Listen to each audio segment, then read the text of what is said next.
Lisons la parole. Totangi makomi na Nzambe.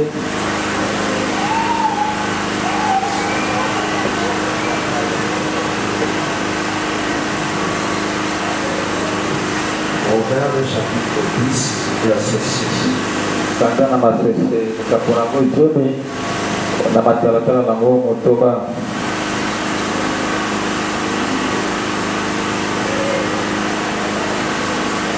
Proverbe Kanda na masese chapitre 10, mokapona yango izoni verset 6. wana na kutanga na yango motoba. Il y a des bénédictions sur la tête du juste. Ezali na mapamboli likolo ya motu ya bayengebeni. Mais la violence couvre la bouche de méchants. Kasi mabe yango nde ejingi monoko ya bato ya mabe. Matthieu chapitre 15, Matai mokambo na yango zomi na mitano verset 21 à 28. na mokambo na yango tuku mibale na moko mpe tuku mibale na libwa. Matthieu chapitre 15, Matthieu 15 verset 21 verset 21 à 28. 28. Jésus étant parti de là, Yango Yesu alongoki esika azalaki se retira dans les territoires de Tyr yakendaki batama na engumba Tiri et de Sidon. mpe ya Sidon.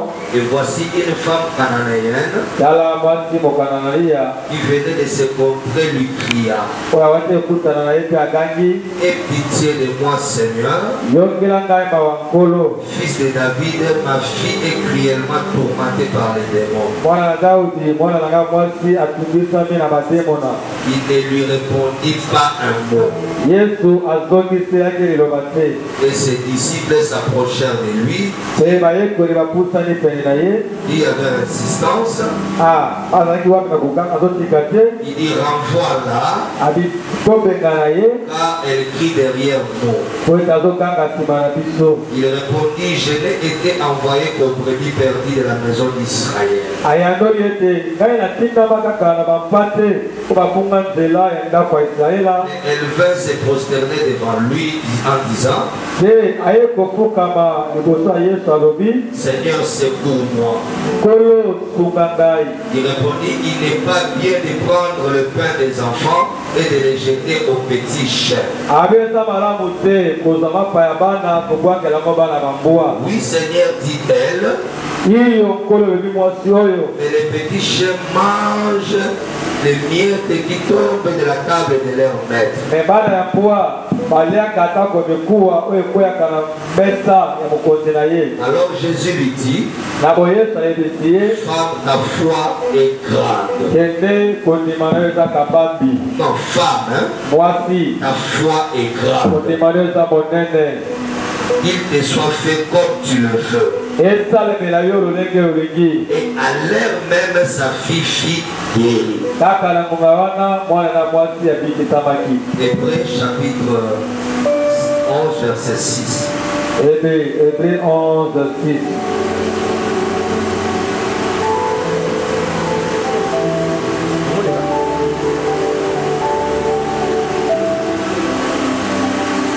Or, sans la foi, Iyo kozanga kondima il est impossible de lui être agréable. ezali pasi po ete osepelisa ye. Car il faut que celui qui s'approche de Dieu Oyo ete esengeli moto azopusana pene na Nzambe. croit que Dieu existe Iyo andima na loke Nzambe azali et qu'il est le rémunérateur de ceux qui le cherchent. mpe azali mofuti ya eba balukaka ye.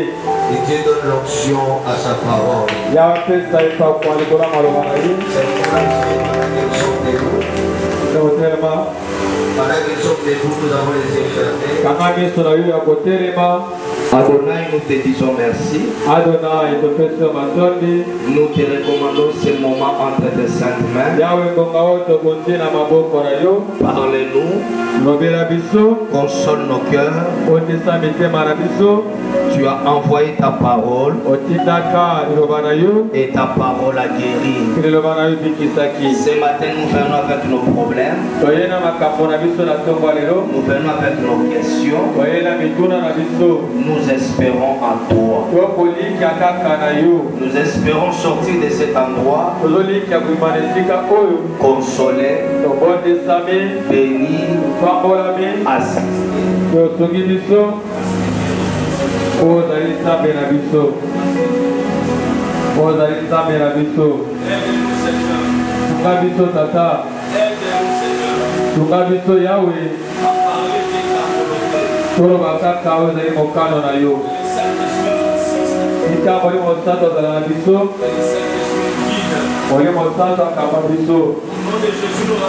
Tu pensais captif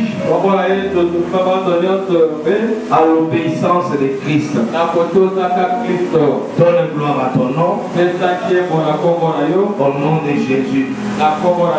Nous chassons les sommeils, les découragements. Nous chassons cela au nom de Jésus.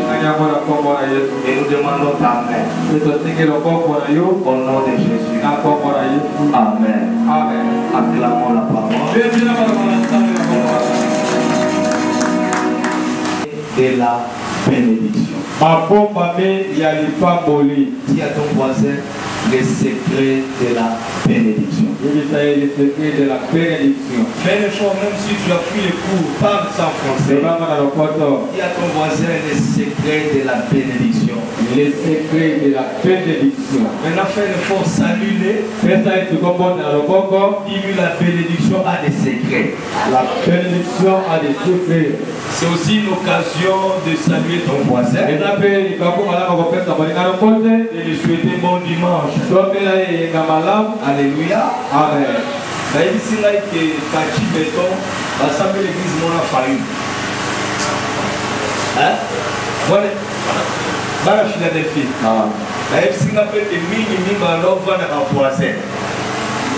Je tire ce témoignage pour te dire quoi?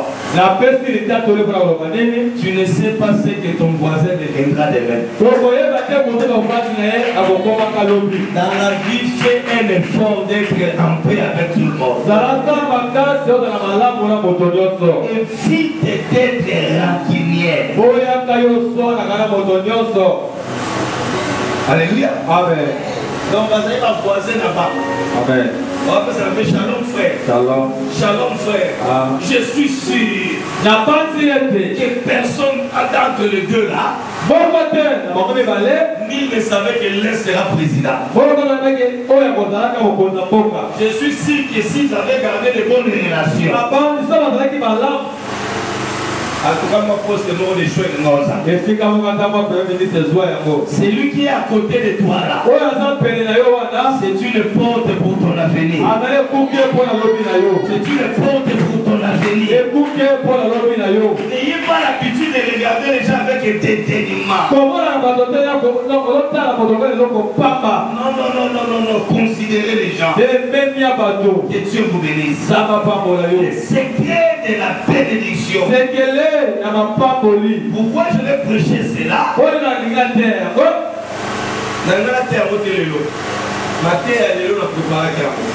Hier j'ai quitté ici à 2h. J'ai demandé à tous mes enfants, parce qu'il y a eu un accident à l'entrée là-bas.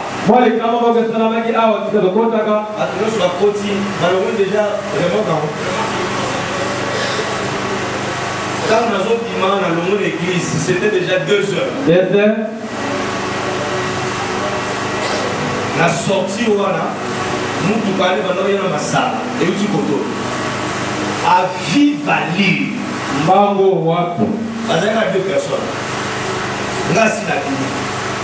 Il y a Zoya Vivali. Et moi, comme je suis au côté à Pétro, comme on était sur un map, pas sur une ligne, et côté à la Pétro. Et c'est pas Kotaki. Mais tu as quand même sonné à Simawala. Oh, on a tiré à Koyawala. Et ça va nous suivre là, frère. Ainsi, entre food market, là, quand ça peut être comme on a un million. On a frère déjà, on va avoir un frère à nous péter. Dans la jeune fille, il faut qu'on évite Si vous traversez, vous avez peut-être. oncle, Nena Yeli. Or, totalement ça. N'a pas mon élève la vie, oh, les gens sont les gars. Et vous voyez, on est bon. Je ne sais pas combien est-ce que chauffeur a la vie. À la vie, chauffeur n'a pas eu chauffeur. Par contre, je ne vais pas faire ça. Les gens vont place place Makine. Au ballon, balai Makine.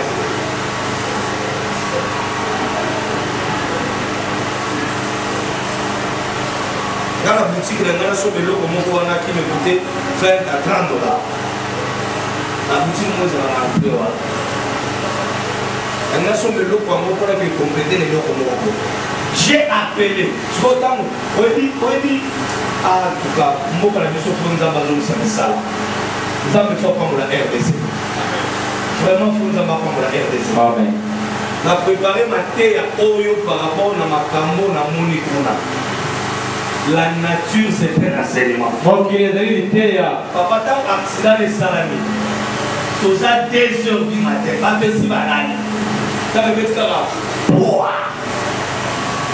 Tellement quand même frère.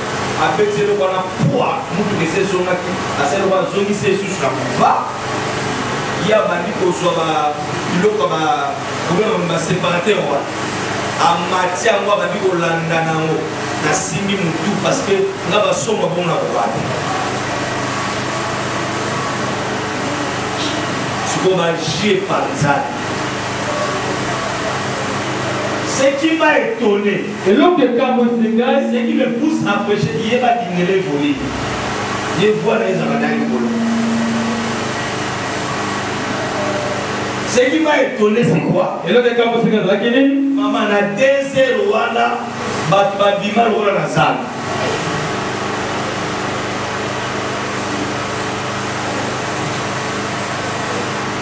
L'année n'a pas bien, bien, bien, bien. N'a bien préparé. Pour nous, n'a pas mon côté. Voilà, quand on a bien préparé, la moutou kandé là. Si on a bien préparé, comprendre que nous avons bien préparé. Hein? Nous avons bien dans ma campagne aussi. Pourquoi vous avez pour nous la live? Papa n'a 2 heures. Dans mon livre, tu as Petro Congo. Quelle pauvreté, un grand pays riche. Pauvre de n'a aucun bord. Voilà, mon a 2 heures, pourquoi il va pas paquer à manger? N'a pas su que il y a des choses à dire au mozo.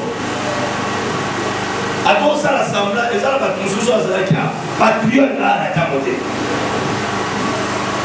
Patriote là. Alors à ta côté, je fais patriote à ta côté. Attends, mais maman à l'église. Bazana basite na maman bakendaka. Bakenda olia na bana classe, basangisa mama mbongo, bazana mama terrain na maman bakendaka. Papa, na mona ba bili Petro Congo, bazo yi ba baji, ba misu ba loela mona moto. Ndoko tsabaji.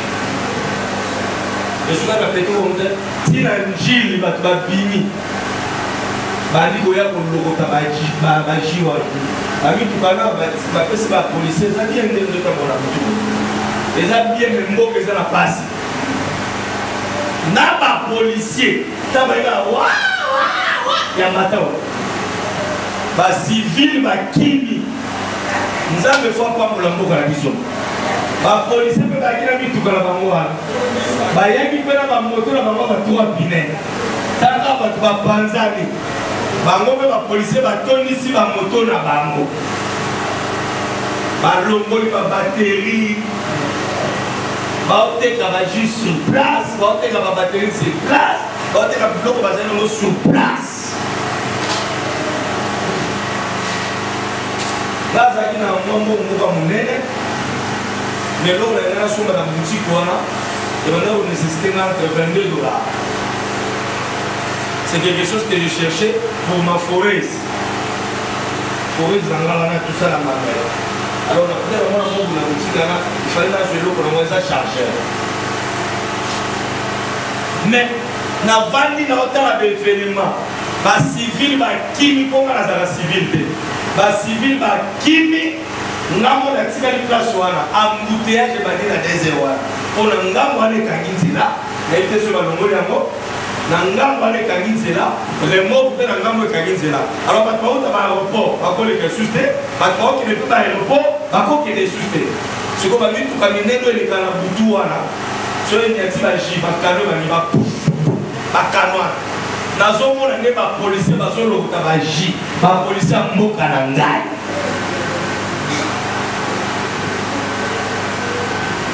bakati biloko ya mituka wana chauffeur tata ebeti pa olakende derono kuna mura azalaka abandi osonga bona mona nene wana balandi bango bakini nayebi pete oyo mpe ya okadokota petoko mwa azali na foti te mais quand elle a eu qui voilà accident de l'eau il est pas quitté ça significatif et pendant que je voulais acheter le jus j'ai croisé une batterie rechargeable pour ma forêt là parce que nous avons discuté puis là avec un mot mais si nous devons changer, on a un retour bien maté. Et puis là-bas, on a des risques de changer parce que c'est compliqué. Aujourd'hui, j'ai appelé l'église ici. En commençant par mon interprète. Pasteur Chakra. Pasteur Abigail. J'ai tourné à tout le monde. Je ne cherchais que $10. Ou soit de $12 pour compléter sur ce que j'avais en main. Personne ne pouvait me donner de lui-même $10. Les gens qui dormaient ici, Pasteur Chakra, prophète, les évangélistes, Pasteur Rachel aussi a passé nuit ici. J'ai demandé à Abigail, demandé à tout le monde que quelqu'un m'envoie. Si quelqu'un a $12, je vais tourner la voiture, je rentre. Comme on a déjà fait ça, annonce à la boulangerie, il faut la tombe à Bimanake. Personne ne pouvait me donner $10. J'ai compris une chose. Que les gens sont bénis, mais les gens ne sont pas, ils ne savent pas comment toucher ou bien comment matérialiser cette bénédiction-là. Je vais vous le prouver avec les Écritures.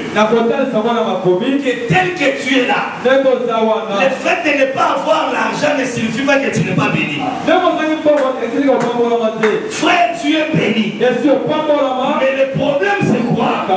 Tu ne connais pas les secrets pour matérialiser cette bénédiction. Et après cet enseignement, la bénédiction qui est sur ta tête sera matérialisée. Qu'est-ce que dit Proverbe? Proverbe dit quelque chose qui m'a beaucoup choqué. Proverbe dit, lisons ça ensemble.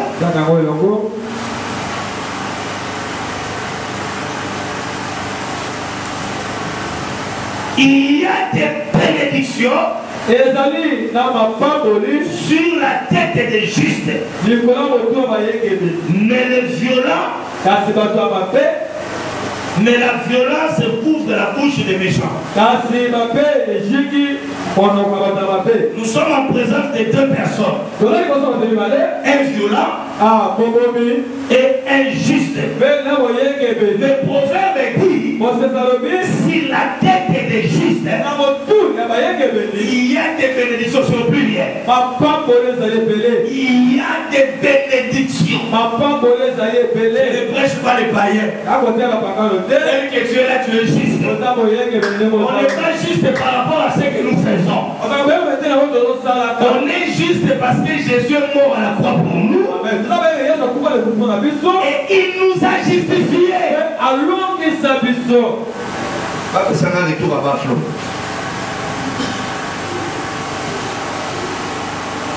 veut dire sur la tête des justes, il y a plusieurs bénédictions. Alors il faut faire un effort que cette bénédiction-là puisse t'atteindre. Je donne raison à José Zika. Il a chanté des chansons pour dire que je ne suis pas maudit. Je lève ma main droite. Si tu étais maudit, j'annule cette malédiction-là. Celui qui a dit amen, la malédiction familiale, la malédiction transgénérationnelle, quand tu dis amen, que cela soit annulé. Le prophète est allé maudire un peuple qu'on appelle Israël au moment de la malédiction. Jonas, le roi place sur l'air de l'émotion. La première question. Donc sur la télé, on a dit sur la télé, il ne se voit pas. Quand on a comme on a dit, la Bible va téléviser. Au moment qu'il voulait maudire, Dieu a dit au prophète de Balak, ce peuple est béni. Même si tu dors au salon, je suis venu te dire que tu es béni. Ce que tu es aujourd'hui ne sera être comparé à ce que tu seras demain. C'est pourquoi Jérémie dit, Dieu a des bons projets. C'est lui qui m'a donné à faire sa tombe. Il a des projets de paix. Un projet de paix, il fait te donner un avenir meilleur. Ton demain sera meilleur. Ton lendemain sera meilleur. Ton futur sera meilleur. Je parle à quelqu'un qui n'a pas 100 $. Je suis venu te dire, tu es l'idée de ta famille. Demain l'histoire changera. Les jours parleront. Tu es béni. Le fait de manger au salon ne fait pas montrer que tu es maudit. Le fait de manquer les habits ne fait pas montrer que tu es béni. Je suis venu te dire, la bénédiction, c'est la parole de Dieu qui est prononcée sur ta vie.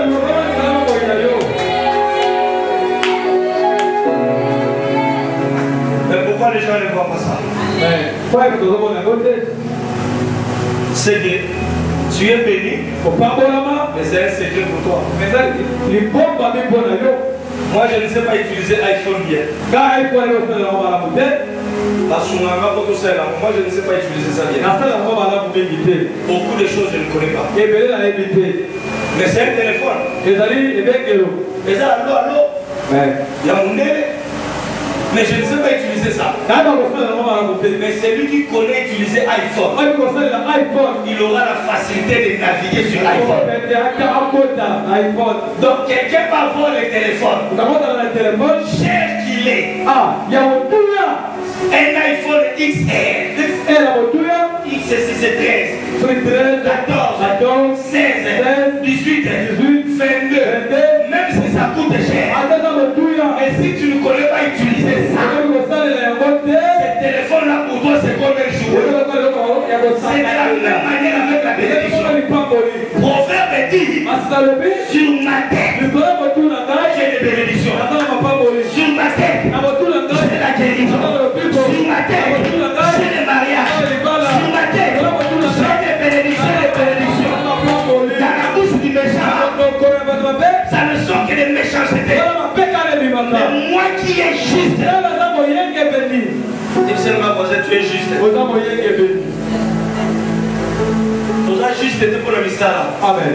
Tu as justifié à cause de Jésus.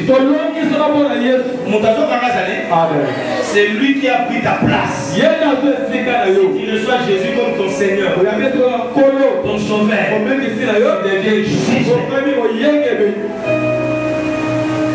Ton amen n'est pas venu ici. Mais ça s'est fait comment, Papa Nata? Toi qui es béni, tu dois battre. Toi qui es béni, une petite maison studio comme ça là. Toi qui es béni, tu n'as pas de beaux habits. Toi qui es béni, un païen à côté de toi.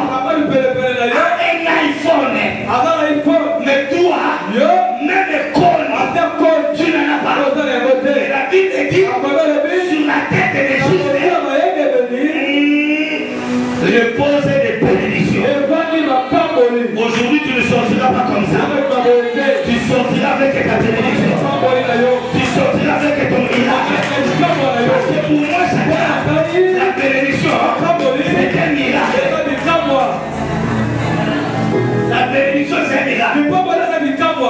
si nous sommes bénis, mais comment je ne vois pas ça? Si je suis béni, pourquoi je ne suis pas marié? Si je suis béni, pourquoi les voisins se moquent de moi? Alors que la parole de Dieu est la vérité. Vous êtes d'accord avec moi? Quand on dit les bénédictions reposent sur les têtes de Jésus, la parole de Dieu ne ment pas. La Bible déclare, Dieu n'est pas un homme pour mentir, ni un fils de l'homme pour se répartir. S'il dit dans ta tête, tu es béni, tu es béni. Si tu es dit que c'est toi le leader de la famille, c'est toi le leader. D'ailleurs, je vais te choquer. Dieu ne bénit pas les gens qui sont déjà bénis. Dieu bénit les gens qui sont maudits. Et Dieu les bénit. Dieu ne lève pas les gens qui sont déjà élevés. Dieu prend les gens qui sont en bas et il les élève. C'est pourquoi il a dit dans l'air des détresse, il leur a envoyé la parole et la parole les a guéris. Envoie-moi ton amen ici. Pourquoi ton voisin qui ne prie pas? Pourquoi la personne ne prie pas comme toi? Il change de voiture. Qu'est-ce qui se passe? Moi je gêne. Moi je prie. Je ne sors pas avec le mari d'autrui. Je respecte la loi de Dieu. Ma fille est là. Nous étions en prière avec ma fille Rose. Rose accepte que je cite ton nom. Le deuil que je parlais là, c'était le deuil de Rose. Maintenant, je vois Bunga qui me c'est Rose qui est resté comme ça. Elle a son fiancé, mais il ne voit pas clair. Et puis elle me dit, il dit, papa, si nous prions, si on fait de taille mobile, on dit qu'elle est sérieuse, mais il y a que ça va désordre. Important, c'est ça, c'est que les bateaux, ça qui nous va pas raison. À une certaine manière, selon sa réflexion, elle peut avoir raison. Elle n'a pas raison. Alléluia. Amen. Mais qu'est-ce qui lui a poussé à dire ça? Mon père ça va désordre et a fidèle. Mon père ça a dit papa ça va me parler de soi comme ça va passer la parole fidèle. À une dimension elle a raison. Mais je vais te choquer ma fille. C'était Ata et ça match ça va payer. La salle est rêve. Il fallait que ma mari au maman l'aura tout la main on a la sécurité sous déjà on a fait que c'est comme la tête la sécurité papa alléluia amen alléluia ma fille Rose a raison. Je vais choquer quelqu'un. Mon tout soit celle qui nous la carte qui nous met à la amen. Pour le amène de pauvres. Amen. Pour le amène de pauvres. Mais Nzeta te sali 20 ans à maille comme en Goloté. Amen. Tu ne peux pas changer parce que ton chéri a changé. Tu ne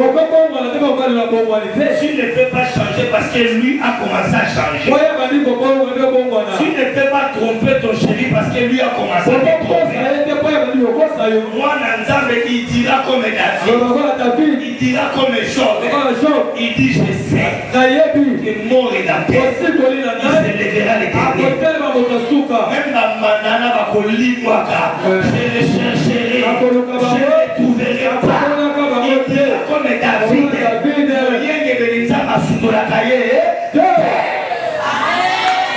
Je ne deviendrai pas prostituée parce que mon ex a fait la prostitution.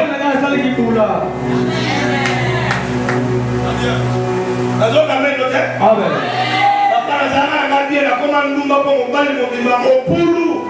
Qualité. Eza mobali te yo poza na makila ya kilumba. Makila ya bamo. Ya ba kibula.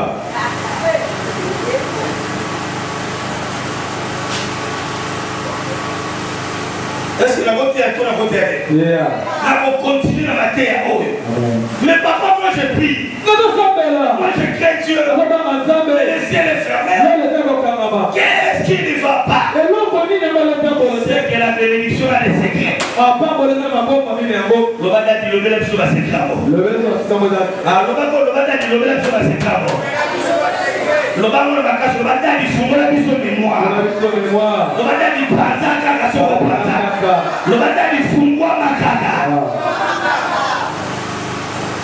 Pourquoi les gens ne vivent pas cette bénédiction? Je me suis posé des questions. Pourquoi à l'église, si je cherche $12, tu vas payer les $30 qui restaient?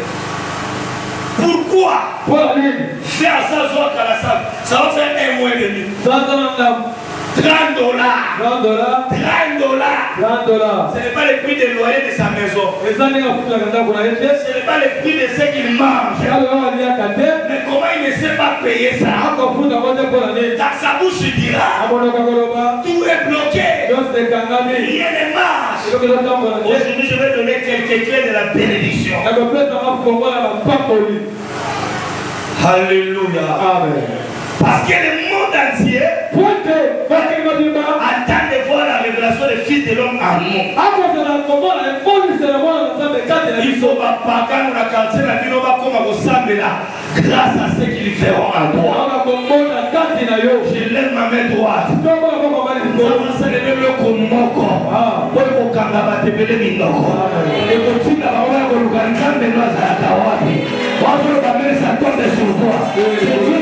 Quelque chose qui va attirer même les païens à chercher à savoir quel est ton Dieu.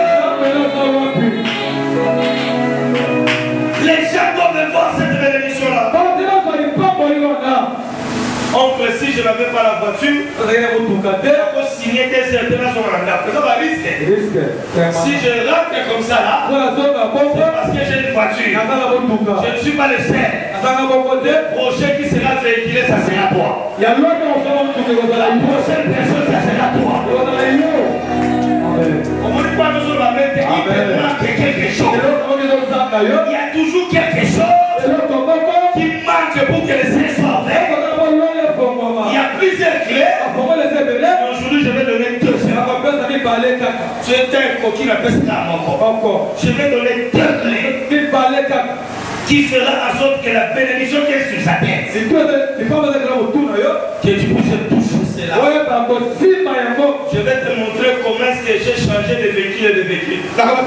Comment est-ce que j'ai réussi à voyager sans l'aide de ma mère et de mon père. Je prêche avec l'assurance, mon oncle est là. On prévient. Mon oncle est là. À 5 000 souris, pas yoga samoke, à 5 000 salasa. À yoga samoke, à fumeur, nous sommes avec. Je suis sûr qu'elle a écouté. Et hier, ça dit qu'il s'est épileptique moko. C'est que moi, il est venu.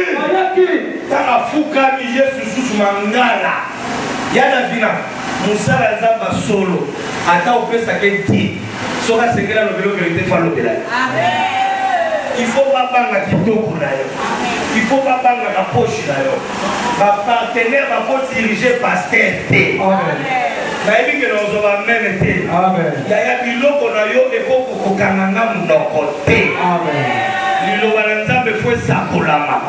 Sango malamu ya mwana Nzambe sakolama okili modi olinga te sango malamu sakolama olinga te tokote abeke ese mwana de Tanumba balingo si bakisumba na onde. O tabamene no makama. O kabo so bamo ni bashe. Azopo église malingi to yebisaye tika kolanda mabe. Amen. aux autres caméras, aux autres. Ça dit, à la team, vous avez dit, vous mettez la bouche au mabon. Alors, ça me la même poli, vous mettez les mabons. Oh, ma maman, elle a dit. Parce que là, dans le monde, il va beaucoup là. La Dieu va beaucoup. Hier, Paul va dire non. Ici, nous sommes tous des élèves. Nous sommes tous des étudiants. Et Jésus est notre maître. On a envoyé un spécial, c'est moi. Mon oncle, c'est à la maison. C'est au bureau là-bas. Mais ici, c'est l'homme de Dieu. C'est lui qui s'accroche à Dieu. C'est la force. À ces hommes de Dieu, les prophètes, ils réussissent. Même si les prophètes courent comme ça, si tu les regardes comme les rois, tu es béni.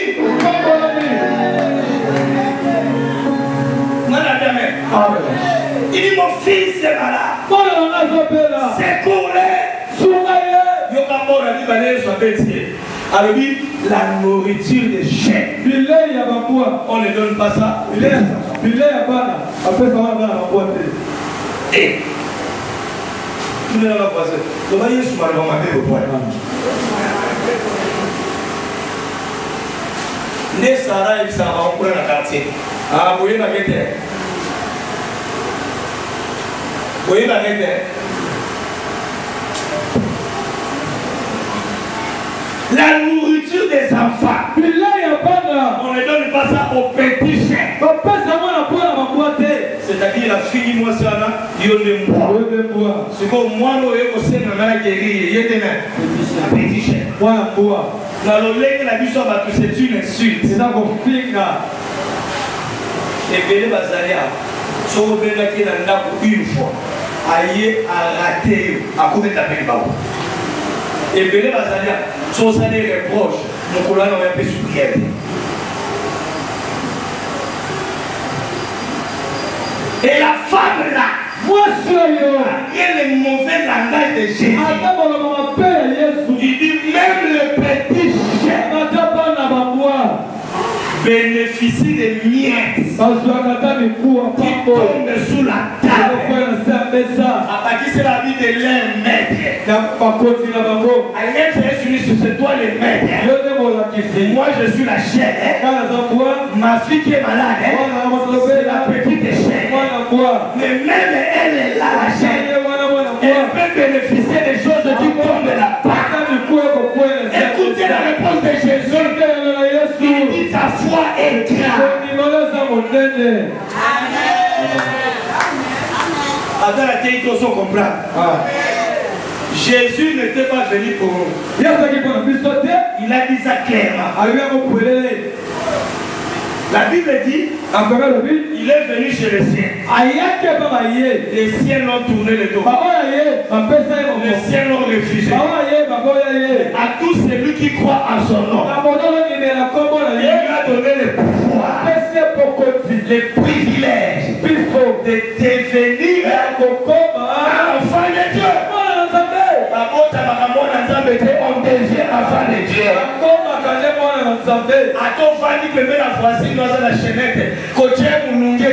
Il n'est pas encore enfant de Dieu. Mais laissez-lui le temps d'écouter la parole.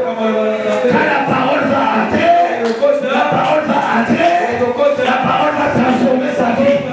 Celle qui était prostituée changera sa vie. Quand il va changer sa vie, le Saint-Esprit lui dira, un enfant de Dieu ne prend pas la pierre. Un enfant de Dieu ne prend pas la débat. Un enfant de Dieu ne peut pas être prostitué. On crée la banque à battre, la banque à monter dans la quand même le sang la vérité. Tu n'as pas le boutoir. Attends, il y a ça qui s'en monte. Autre papa, il faut qu'il y ait ma fille va prendre ma mère. Effectivement, la kiba. Le seul moment où on a dit que ça s'est monté. Peu importe où on va la quartier. Donc, il y a des moi, on va l'état de la vie. On va me casser comme la l'état de la vie. Tu aimes trop suivre ce qu'on te dit. La foi vient de ce qu'on entend.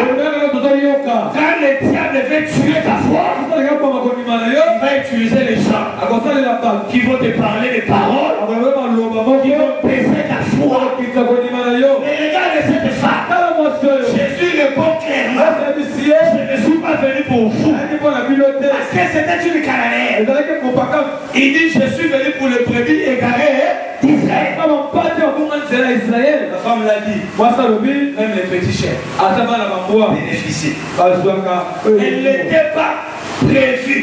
Et à la liste des gens qui devaient recevoir la guérison.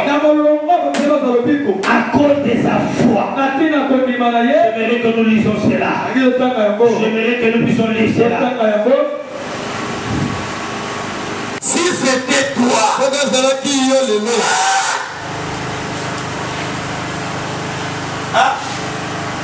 si c'était toi,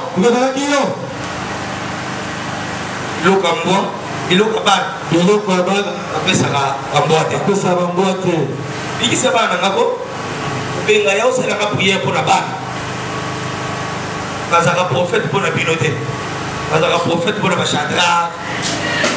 Yaya, pas aucun docteur, maman, la quartier. Maman, votre monde, à casse. Elle est gagée, il y a mon avocat qui va là. Alors, la vérité, maman. Yaya, ma retourne dans ma casse. Beaucoup de gens ne prient plus. Et par là, on fait le soutien parce qu'ils ont écouté les paroles. Oh, c'est pour décourager ta foi. C'est pour décourager ta foi. La foi vient de ce qu'on attend. Ce qu'on attend vient de la parole de Dieu. Et l'autre ne doit pas entrer dans tes oreilles. Non, c'est vraiment la même habileté. Je vais me répéter. Tout ce qui n'est pas la parole de Dieu ne doit pas avoir accès à tes oreilles. Tu es mon tournoi de la main yuyute. Après, pour lever la main, ma terre m'a yuyu. Tu es un attier m'a yuyu devant la parole de la Moïnaï. Moi, je suis Sarah Zawana. Batonga na quartier pour la Sarawana. Papa, tombe me dit pourquoi. Je vais monter du haut de la chair. Pendant le temps, on a continué à quartier à Sika. Sarah va aller côté car c'était encore quoi? La cuisse, hein? La spaghetti, la cuisse. Alors, moi, la balle, on va aller à foutre. Pendant que nous sommes allés à la cuisse, c'est pas Sarah. Pendant un temps. C'est un serviteur de Dieu. Et puis c'est la bonne réputation.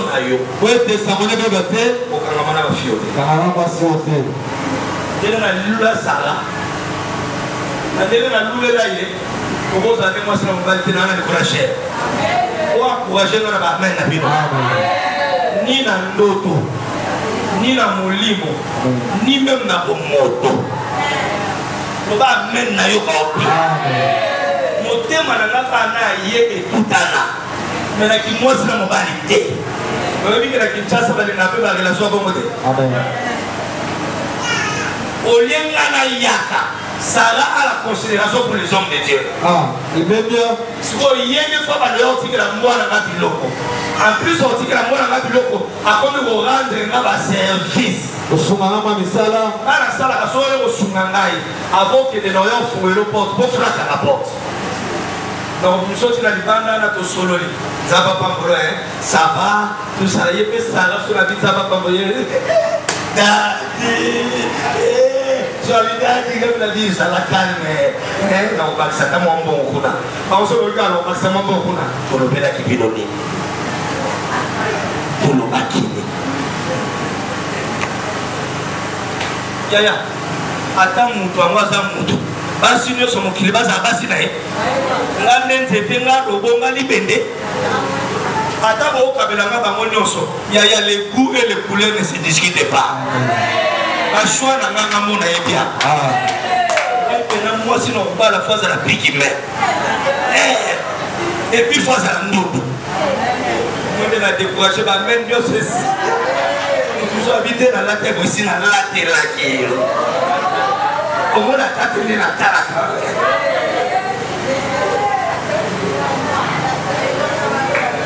Maman, Ata to seka.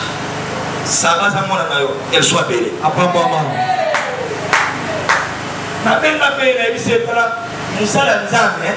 Et là, pour Moussa Lanza, ma mazo teka. Ma tu au télévisé, à l'hôtel de la coopéré. À Moussa Lanza, ma copie. Attendez, ma haute témoigné, oui. Nanga ina Sarah, que bête Moussa Lanza, ma tous. Et sous ta parole, il y a quand on a dit que ma cuisse, à seulement Moussa là. Je vais que tu es dans les bandes. N'a pas qui s'accade à ma mari, Francine Baye. En tout cas, l'homme est souvent à pousser à venir. Si on va pousser à venir, on va se faire un moto. On va la faire à pousser. Et ça, il y a moi. Et en face là-bas, en grand beaucoup, même comme il faut tomber, parce que je suis mon casse. Yaya, comment ça le conseil pour la navette va tomber.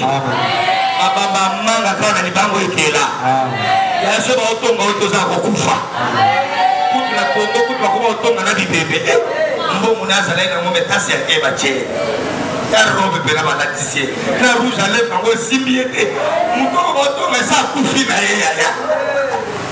Eh, ma tombe a vu bébé. Donc, il est passé, il va tomber le bébé, le boko longo. Le boko y a servi longo. Ma vie, ah, famille, yo. Donc, chaque temps, on a dit que tu vas m'accaparer. Je sais pas, tu es tout qui. Donc, il y a des soutiens sur les canaux pour la cercle. Il y a des autres à la fin. Il y a des gens qui sont là, ils sont là, ils sont là, ils sont là, ils sont là. Je suis pas autant là, d'accord, on va le faire tout à tout le placardé. À profiter les gens qui ont appelé pour l'or. Mon tournio soit cause à Bouniga là. Sur le bel gamin à bien sur les cameroun, mon tournio. Ne fait pas de tout le monde pour l'année. Dans le moment où on peut encourager Sarah à continuer pour ça, mais là, la vie n'a été, n'a pas jamais. Dans le temps où on a la chair, n'a pas jamais frère. Mais dès que la ligne Sarah, elle a encouragé ce matin.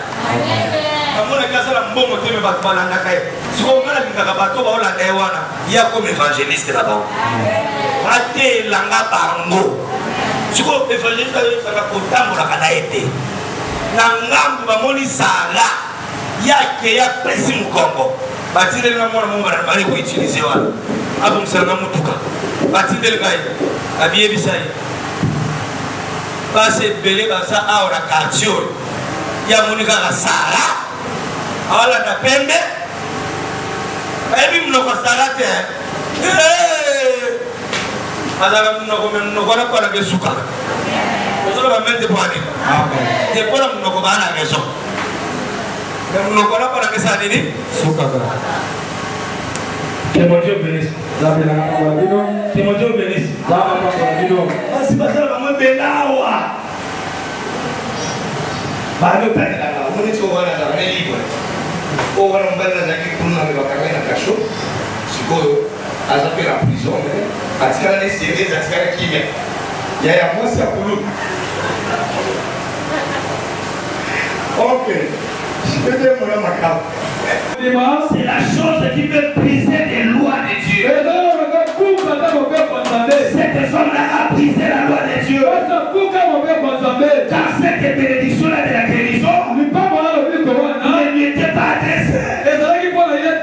Moïse a dit la bénédiction n'est que pour les Israélites. La loi pour les Israélites. Mais la femme l'a dit, même si je suis cananéen, même si je ne suis pas israélite, même les petits chiens bénéficient. La foi peut briser les lois. Loi il est venu pour les brebis écarées d'Israël. C'est pour les brebis écarées des Cananéens. Non, c'était la loi. Moïse avait écrit ça. Mais malgré cette loi-là, la femme-là a brisé cela. J'avais envie de prêcher. À ta famille, la vie ne va pas rater. Toi, tu peux changer l'histoire. Amen.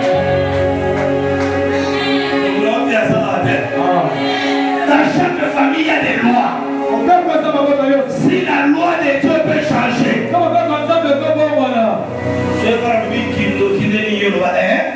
si Dieu peut changer sa loi, son Sénégal famille. Et comment mais à cause de cette femme-là, le Dieu du ciel a changé sa loi, a changé ses principes.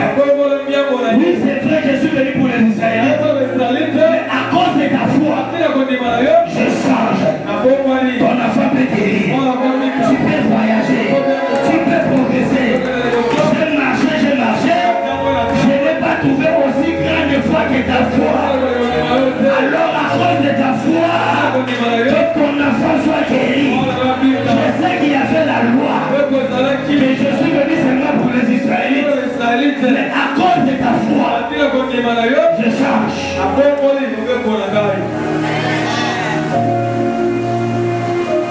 J'allais prêcher pour quelqu'un. J'allais prophétiser. Les sorciers de ta famille ne te feront rien. Nous avons des bénédictions sur nos têtes. Ce qui empêche ces bénédictions-là, ce sont les doutes, l'incrédulité, le manque de la foi. Si quelqu'un qui n'était pas destiné, ses enfants n'étaient pas programmés, mais à cause de sa foi, elle a reçu la guérison de son enfant. Je prophétise, si tu veux que tes enfants voyagent, par ta foi que tes enfants voyagent.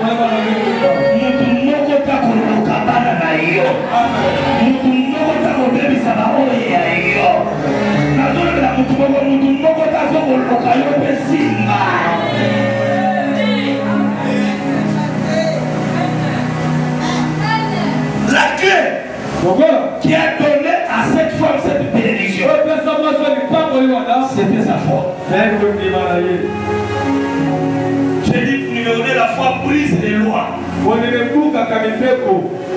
Ça brise les lois.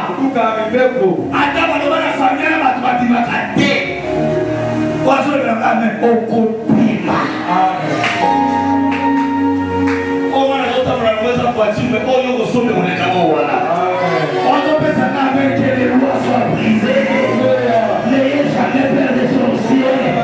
Celui qui est à toi est plus fort. Celui qui est à toi est plus fort. Celui qui est à toi est plus fort.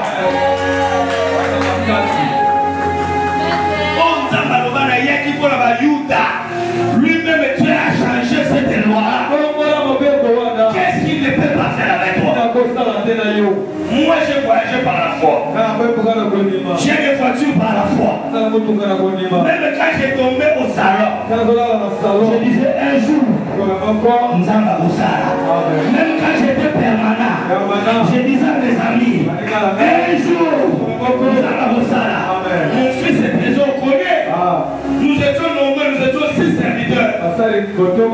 Je leur disais, moi que vous voyez ici, j'aurai des voitures.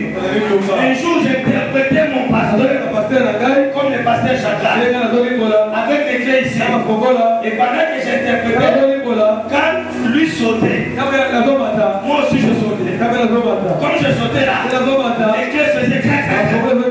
Alors le bruit a dérangé mon père. Il m'a dit, enlève les clés. J'ai enlevé. Je lui ai dit, Alice va demander quand nous sommes permettés. Du haut de la chair. J'ai touché la clé. Après c'est mon opportunité. Je lui ai dit, ça c'est la clé de ma Mercedes. Ça c'est la clé de mon coffre-fort. Ça c'est la clé de ma barre. Ça c'est la clé de ma chambre. Ça c'est la clé de mes voitures. Ça c'est la voiture de ma femme. Quand je disais ces choses, je n'avais pas encore la Mercedes. Mais aujourd'hui, j'ai sauté la Mercedes. La foi peut te donner des choses que ton père ne t'a jamais donné. J'attendais un bon maman ici. La foi peut te donner des choses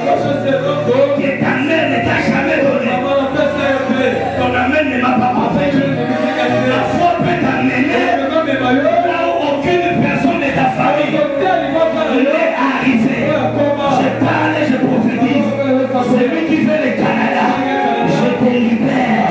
Celui qui veut l'Amérique, je te libère. Amen. Je dis de quoi? Il te soit fait selon ta foi. Le trésor se marier par la foi. Si tu lui demandes, quand tu voulais te marier, il y avait un manquement d'argent, il y avait un manquement de choses. Mais comme elle avait la foi du mariage, sa femme est là. Aujourd'hui, le bébé est là. Qu'il te soit fait selon ton amen.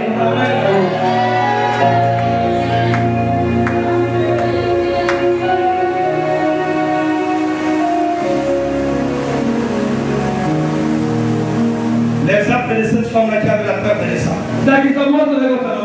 En Israël, Moïse a dit, moi, soit ta makila, à quoi est-ce qu'on a battu? À quoi il y a des bébés à battu? C'était une loi. Vous êtes d'accord avec moi? Oui. Mais dans sa maison, elle a perdu l'argent dans les hôpitaux. Pas de guérison. Elle a tout fait. Pas de guérison. Mais ce jour-là, elle s'est dit en lui, si je peux toucher cet homme, la perte de sa va s'arrêter. J'attendais ton amène ici. Mais moi, elle suivait par derrière Jésus. Elle a touché le pont de Vitema.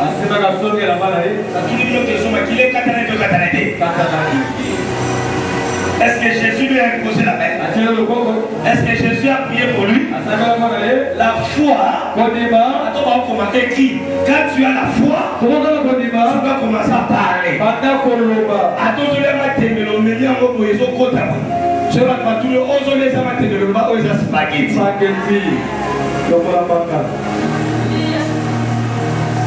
Chanel les ma classe. L'église, tu as dit climatisé là. Tu as 6, tu as 10. Bureau de changement. Attention, le Bélane, le roi du Poma. C'est ça la foi. La foi, c'est la folie. Celui qui a la foi doit commencer à parler. Elle s'est dit en lui-même.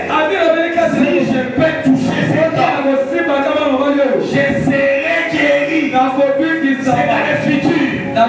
Mais à l'objet, dans les présents. C'est pourquoi la Bible dit tout ce que vous demanderez en priant avec la foi, croyez que vous l'avez. Et si vous on dit croyez que vous le recevrez. Non. Que vous l'avez. Et si vous suivez un mot. Et si c'est dans le présent, non? Oui. Après avoir cru. La chose que tu as demandé dans la prière, vous le verrez, ça Dieu mange la foi. Avant de te guérir, quand il vient dans ta vie, il va trouver la foi. Avant de te lever, il va trouver la foi. Parce que c'est ta tête, il y a déjà des bénédictions et des bénédictions. Qu'est-ce qui empêche que cette bénédiction la puisse descendre? C'est quoi? C'est la foi.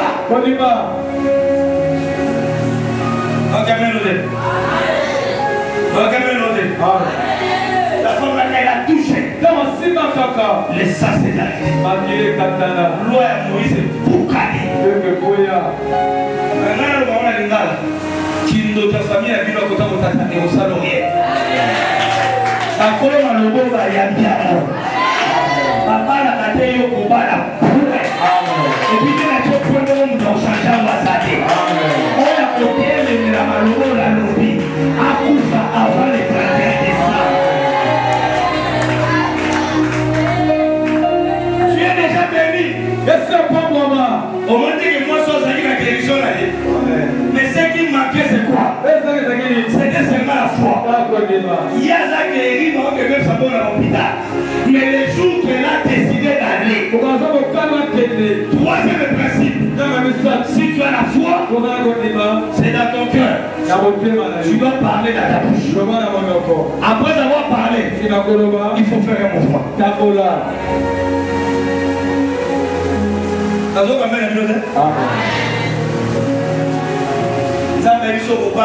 Est-ce que vous avez un au voyager. Il faut avoir un passeport. Attends, tu peux éviter. Il faut avoir un passeport. Ah. Il faut avoir un passeport. Avant un passeport, il faut avoir une carte de jour. Il va prier. Les bénédictions sont sur les têtes de papa. Mais le gros ça là qui est pas au lieu de ça là les grands boutons là. Et il y a des le gros ça mes amis. Moi ça quand on m'a dit là, bah tiens que ma bobo. Loi Moïse le baki basa pongo ba koza esika mona batuté. Ah. Tanga simbaye sous loi vous connaissez. Tu peux changer, il y a les meubles. À l'intérieur, il y a des choses précieuses. C'est pourquoi j'ai fermé la clé. Là où il y a rien de précieux, on laisse ça comme ça. Mais là où il y a la clé, il y a des choses cachées.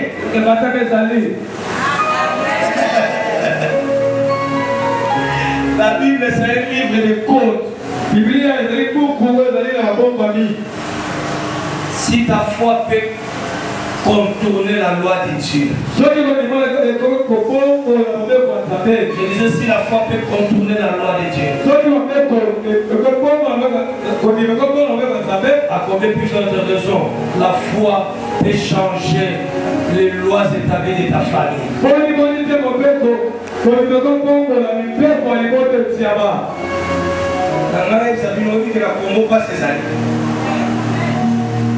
Vous êtes d'accord que la Congo passe ces années? Vous êtes d'accord que samedi à l'objet va travailler qui va s'allier? Va travailler. Samedi à l'objet. La maman va nous suivre à l'objet va dénoncer. La maman va nous suivre à l'objet va ça va $4 000. On va saluer. À saluer fait à $10 000. La moko passe ces années. Si tu as la foi, même là où les gens souffrent, toi tu ne souffriras. Vos Bibles va vous verrez de nouveau la différence entre ceux qui servent Dieu et ceux qui ne les servent pas. La différence là c'est au niveau de la foi. C'est par la foi. Abraham a donné son fils. C'est par la foi. Et non qui est monté. C'est par la foi que Noah construit l'arche. C'est par la foi. C'est par la foi. C'est par la foi. Il est impossible d'être agréable à Dieu sans la foi. Tout le monde a bien Nazaria. Ayez la foi. Aujourd'hui, tu seras guéri. Quand tu dis Amen, reçois ta guérison.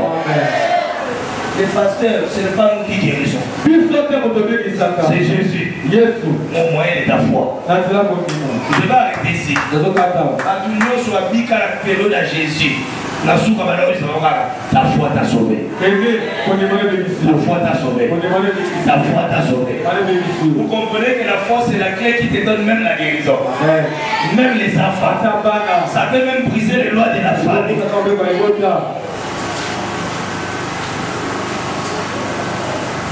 Que mon Dieu blesse. Acclame Jésus.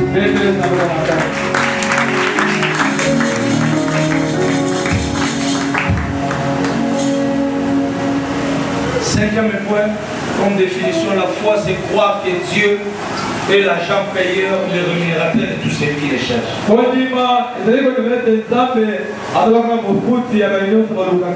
Parce que Shadrach nous a pas comme disposé de temps, il y a rien on a samedi. Avant que la journée va désert, la journée va bien.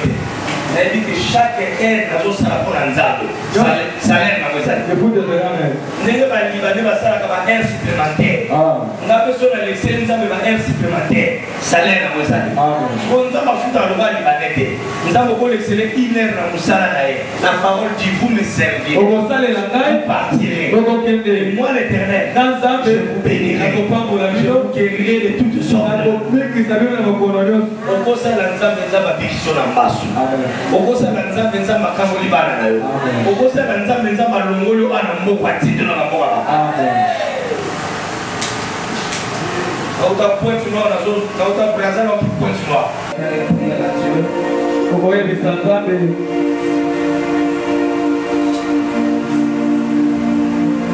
Que les lois de la famille changent.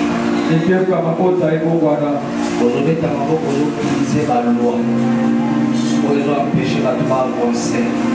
Pour les retenir les malades. Pour les empêcher de santé. Pour les briser. Tu es là, Moïse, il nous a changé. Il y a une seule chose qui dérange les protocoles de Dieu. C'est seulement la foi. C'est que Dieu a déjà déclaré. Seule la foi peut le changer. Pour nous, ça, la loi établie la famille. Et tu vas faire une prière. Tu vas dire à Dieu, je crois que cette année ne finira pas. Et tu vas exprimer le désir de ton cœur. Tu vas dire à Dieu, c'est méchant à changer ma manière de voir. Dis à Dieu que les lois changent. Que les lois de la famille changent. Brise les réclamations. Au nom de Jésus, nous prions.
Les services. Le Seigneur qui t'a béni, t'a donné la force depuis le lundi jusqu'au samedi. Pour toujours avoir le temps de lui donner le dimanche. De le célébrer, de l'adorer, de le louer. D'écouter sa parole. Ouvre tes mains. La Bible déclare tout ce que vous demanderez en priant. Croyez que vous l'avez reçu. Et vous le verrez s'accomplir. Je sais que tu as demandé à Dieu de grandes choses. Si l'ennemi te présente une maladie, présente-lui ta grande foi. Si tu as la foi comme un grain de sénévé, tu diras à cette montagne ôte-toi.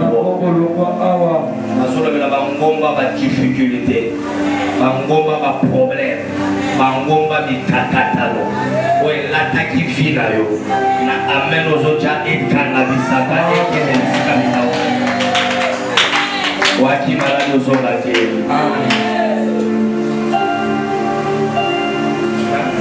pendant na mona foi lokola ya muntu wana ya 38 ans ha osali 38 ozobela ozonga ndako te ozanga wana bakretien na biso lelo bazaka bongo te une année des élèves à suite à changer l'église. Si quand on dit maintenant il faut ta mariage, on dit maintenant il faut la porte et quand on dit maintenant on va se mettre et qu'on est dans la bataille.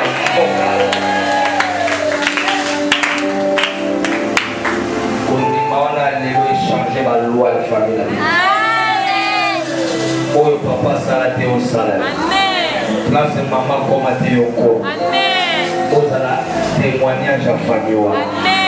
Il va mourir à Abraham, l'alliance et puis la mort au peuple. Amen. La combat Jésus. Amen. Amen.